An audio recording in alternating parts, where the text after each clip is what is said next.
It's time for a little story about the tender mercies of the Lord. I'm sitting in the airport in Dallas. I have a lot of time to kill. Matter of fact, I need to check the time. It's not going to tell me.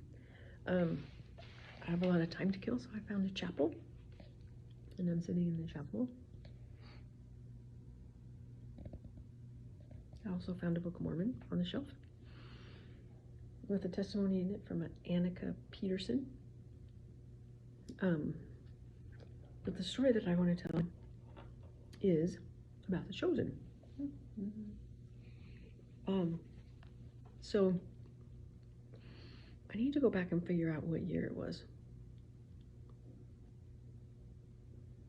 I'm trying to even guess. 2015? 2016?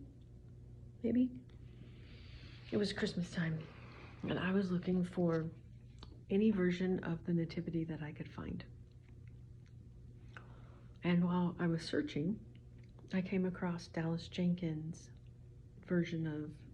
his version of the Nativity that's called The Shepherd.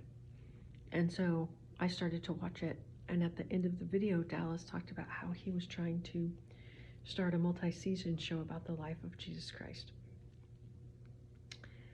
And where I can't remember a time when I didn't love Jesus fiercely. I will back anybody, and he was asking for investors at the time who would invest in the show. And so I invested. I mean, it was just that. I watched The Shepherd. It was a really good version of the Nativity that I really enjoyed. I just felt so compelled to send some money and invest in this project, and then to keep an eye on it, because I really wanted to see it come to fruition. And so that's what I did. So I invested some money, and I can't remember how I did it. Maybe I just followed Dallas. I don't remember, but I just kind of kept an eye on what was going on, which I guess is the first tender mercy, because I love The Chosen. I love the mission of The Chosen. I love so much about it. And it's such a miraculous thing, such a huge movement and a beautiful thing, bringing so many people to Christ. So to think of where I am now, and to think that I actually was able to be aware from the beginning, means a lot to me. So because I've been able to watch this thing from the beginning. And so I saw The Shepherd and felt compelled and felt very strongly about supporting Dallas in The Chosen, and this idea that he had and this passion that he had.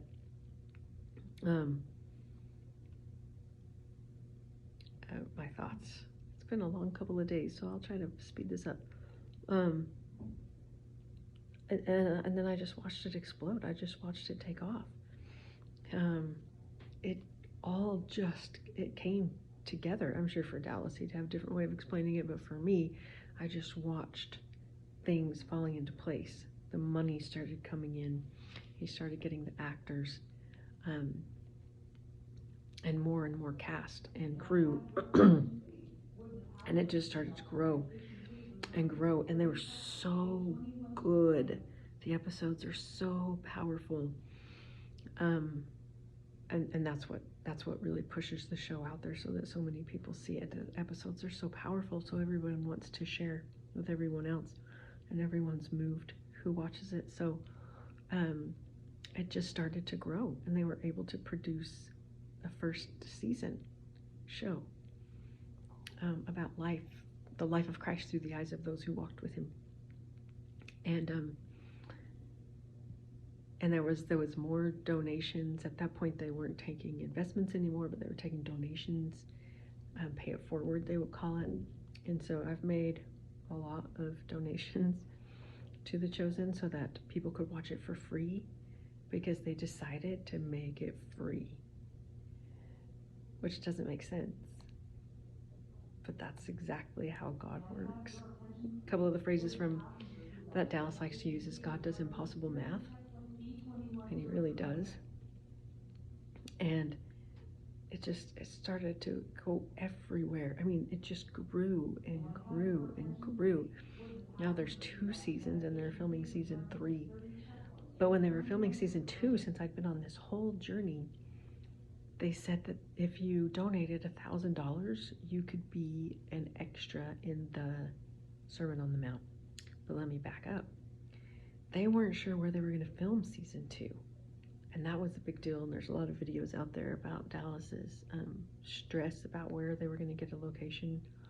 Season 2 was being filmed during COVID, if I remember right. The whole world was turned upside down. And so it's funny, when I very first saw the first video that Dallas was like, I don't even know where we're going to film season 2. I thought, well, they need to use our Jerusalem set, our church's Jerusalem set in Utah. That's exactly what they need to do. And sure enough, they ended up using the Jerusalem set in Utah to film season 2. So then they needed extras from the area, especially from Utah, who lived around Goshen, Utah. And I was certain that God had brought the Chosen to Utah because he wanted me to be an extra in the Chosen. I was certain, like absolutely certain about that. And so I got so excited. So because we have a house in Provo that I could qualify as a resident close to Goshen, and I could submit an application to be an extra. I was so excited. I submitted my application really fast. I snapped pictures of myself without even trying to look decent because I just knew God wanted me in there. So all I had to do was get that application in and the rest would be done because God had made all this happen for me. Well, they didn't choose me as an extra. They didn't want me. But they did choose Sarah because I had Jacob and Riley, and Keith didn't because he can't get all that time off. Zach and Kaya and Sarah, and they did want Sarah. So Sarah went for one episode to be, I think it was just really one day, and she was able to get all of her shoots in that they wanted her in. But Sarah was able to be an extra, and they wanted her back, but she just couldn't. She couldn't do it in time, school, all that stuff. Anyway, so it was cool that Sarah got to be an extra in the Chosen. But I was really sad because I was like, I really thought God wanted me to have a part in this whole ordeal. And I really did. And I still feel that way a little bit. And maybe this weekend was the answer to that, and that's it. But I just really felt like I was supposed to do something instead of just donate money, that there was more that I could do, or somehow I should be involved. And so anyway, I was really bummed I didn't get chosen to be an extra. But then they came out and they said, if you donate $1,000, you can be in the Sermon on the Mount. So I was like, well, I can be an extra that way. And so I donated $1,000, thinking that the Sermon on the Mount was going to be filmed in Utah. Well, they filmed the Sermon on the Mount in Texas, and they filmed it during the time that my anxiety was absolutely the worst and out of control. And we were trying to figure out what was going on and trying to figure out how to control it. And it was so bad. At that time, I didn't think I'd ever travel anywhere ever again because the thought terrified me to ever travel. Anyway, it's just part of how anxiety works. So I didn't go. I could have gone to the Sermon on the Mount, but I didn't go because I just couldn't do it at that time. So another big disappointment in my journey with the Chosen and wanting to be involved in this movement that is so powerful and touching so many people and bringing people to Christ.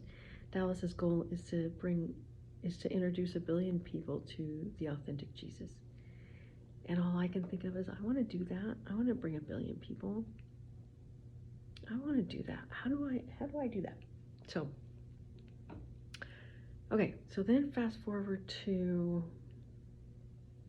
well, I remember it was September of 2021, and Emily Ellsworth, one of my dear friends, one of the girlfriends, she had started to really get into the show and be a fan like I was.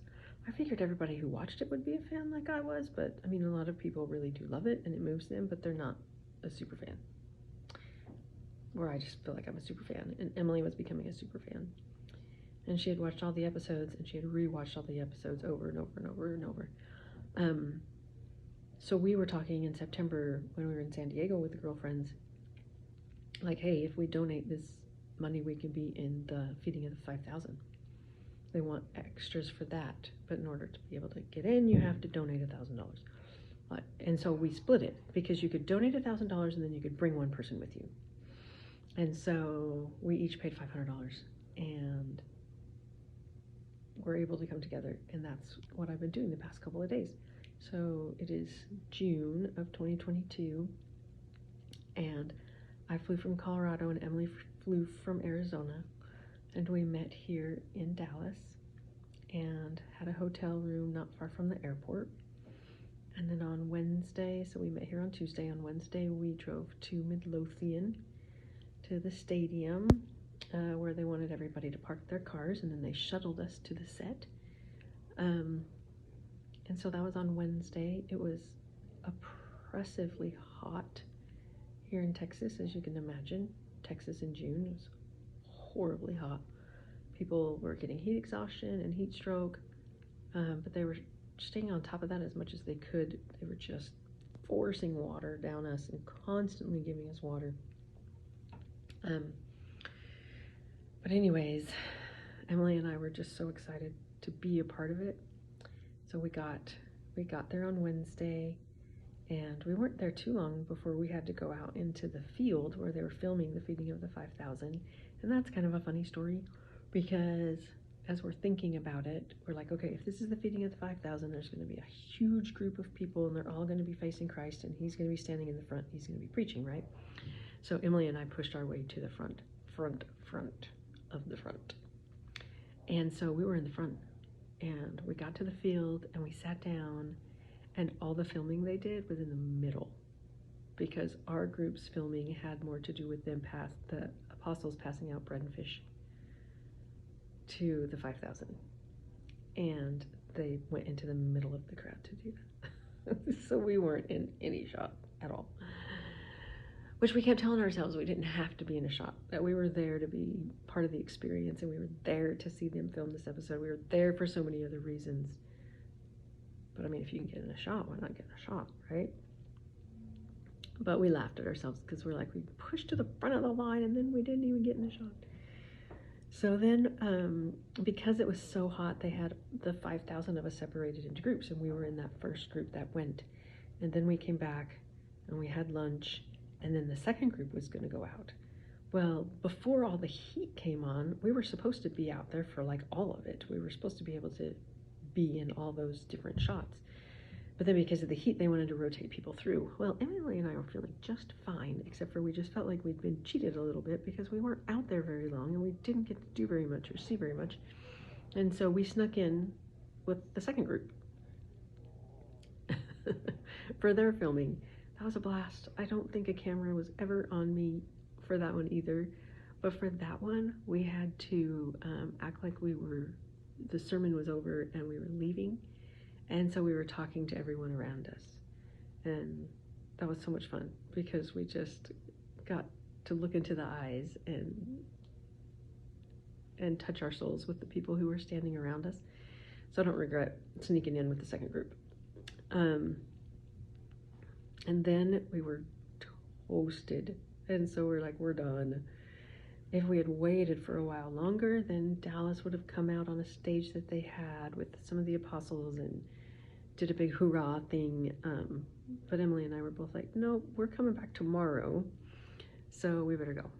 And so we went back to the hotel and showered and rested and got to bed early so that we could go back yesterday, which was Thursday. And on Thursday, they didn't have as big of a group as they had on Tuesday and Wednesday. So it was a much more manageable group. And there was so much waiting. There was so much just waiting and waiting and waiting. But then we got to film a couple of montages, I think is what they called it, just like where they wanted to focus on one apostle in particular as he was passing out bread or whatever.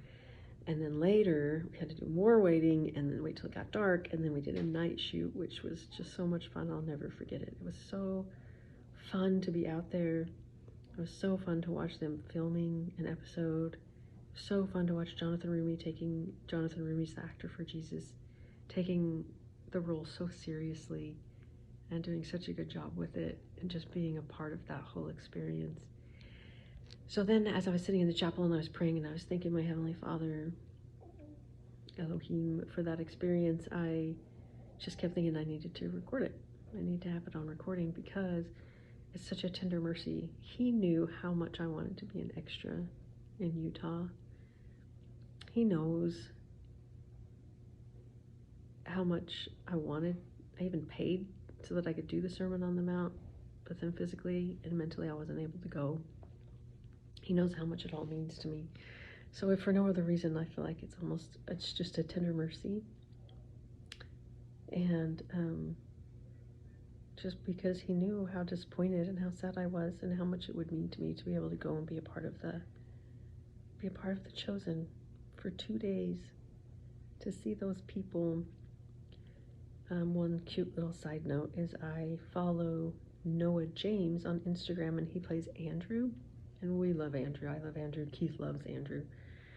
And I had put a message because he did a really sweet thank you to all of the extras sometime Tuesday night or Wednesday night or Tuesday morning, Thursday morning.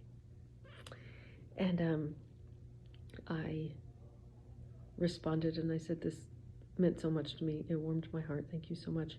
I'm here again today, and if I am able to see you, if I'm able to put eyes on you, I'm going to throw you a peace sign. That's what I said. Well, he responded with a peace sign emoji. And so then I got so close to him looking at me at one point yesterday, but then they yelled cut and he walked away. So I was like, oh, I almost was able to make eye contact with him and throw him the peace sign. Well, last night they had him positioned straight across from us, but we were on one edge of the group and he was on the other edge of the group. But, we were sitting and doing a lot of waiting because they were trying to set up the scene. And so I said to Emily, I was like, I'm going.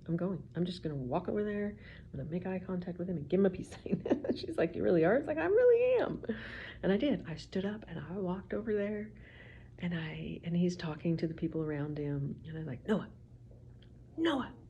And he looked up and I flashed him the peace sign. And for half a second, he looked a little confused and he goes, oh. and Emily snapped a picture. She was so far away.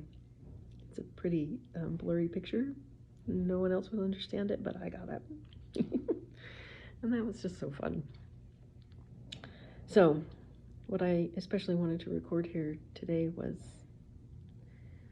just what it's like to have a tender mercy, to have your heavenly parents know you and love you enough that they would make something possible like this, even when it's not eternal. There were so many people who didn't get to go who would have loved to have gone. But they just knew how much it meant to me and to Emily, I think. And it was best for Emily and I to be together and have this experience together. And that's another tender mercy. So happy that we did it together. Just love her. But it's humbling, and it's also encouraging, and it's also empowering to be given such a tender mercy, something that means so much to me, to be a part of that. So that's what I wanted to document. And P.S., I'll be having a granddaughter any day now. My first grandchild and my first girl. Riley's kind of my first girl, but that's still different. And so that's going to be any day now, and that'll be a totally different recording that I'm going to have to do.